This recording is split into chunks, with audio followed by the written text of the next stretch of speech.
নমস্কাৰ বন্ধু বান্ধৱীহঁত আজিৰ ভিডিঅ'টোত আমি আলোচনা কৰিম এডিআৰই গ্ৰেড 4 ভাইবা পৰীক্ষাৰ বিষয়ে।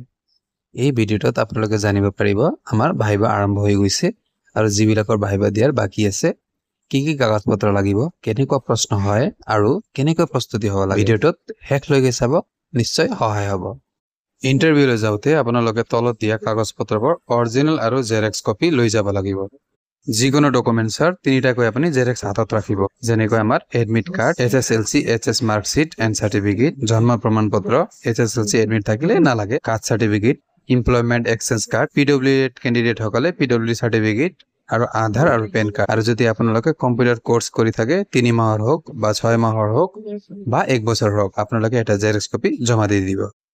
আৰু লগতে নিজৰ এটা পাছপোৰ্ট সাইজ ফটো লৈ যাব আৰু এই পাছপোৰ্ট সাইজ ফটোৰ বেক সাইডত নিজৰ সিগনেচাৰ কৰি ৰাখি দিব 3 কপি।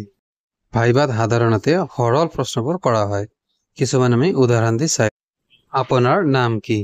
কৰ পৰা আহিছা? আপোনাৰ শিক্ষাগত অৰ্হতা কি হয়?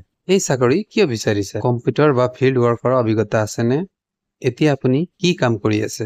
এইবিলাক প্ৰশ্ন ঘনে ঘনে সুধি থাকে। আৰু যেনেকৈ জিকে বেছ প্ৰশ্নসমূহ যেনে অসমৰ মন্ত্ৰীসকলৰ নাম, এডিআৰই আৰু SLRCৰ সম্পূৰ্ণ ৰূপ কি হয়, অসমৰ কোনখন জিলাত তুমি আছা, উত্তৰ দিয়াৰ সময়ত শান্ত থাকিব, কনফিডেন্ট হবা আৰু খং বা ভয় নকৰিবা। অলপ প্ৰশিক্ষণ লোৱা, আপোনাৰ কথা চিন্তাযুক্ত ক'ব শিকক, অলপ ট্ৰেইনিং কৰি যাবা আইনাৰ সন্মুখত। ফৰ্মেল ড্ৰেছ পিন্ধি যাব আৰু ছোৱালীবিলাকে শাড়ী পিন্ধি যাব। যিমান বেছি কনফিডেন্ট সিমান ভাল ইমপ্ৰেছন হ'ব। গুৰুত্বপূৰ্ণ কথাটো হ'ল যদি কিবা কাগজ নাই বা আপোনালোকে এপ্লাই কৰাৰ টাইমত কিবা ভুল কৰিছে, দেউতাকৰ নাম, মাকৰ নাম বা এক্স সাৰ্ভিসমেন, OBC বা কিবা কিবি ভুল কৰি থৈছে আপোনালোকে, তেতিয়া যেতিয়া আপোনালোকে ডকুমেণ্টছ জমা দিব যাব তেতিয়া তাত সুধিব আপোনাৰ কিবা কাৰেকশ্যন কৰিব লগা আছে নেকি বুলি। আপুনি ভালকে ষ্টাফবিলাক ক'ব, তেওঁলোকে ভয় নকৰিব, এই ষ্টাফবিলাক হেল্পফুল হয়। যদি কিবা কাগজ নাই তেন্তে জেণ্টেলভাৱে কৈ দিব। নিজৰ হাতত interview card, admit card, documents এইবিলাক সকলো ফাইলত সোমাই লৈ যাব। কেতিয়াবা ৱেইটিং সময় বহুত হ'ব পাৰে, আপোনালোকে ধৈৰ্য কৰি বহি থাকিব। এই 5-6টা বস্তু যদি আপুনি ভালকৈ শিকি যায়, এইটোৱে হ'ল এডিআৰই সাকসেছ। আশা কৰোঁ এই ভিডিঅ'টো আপোনালোকৰ এডিআৰই ভাইবাত সহায় কৰিব।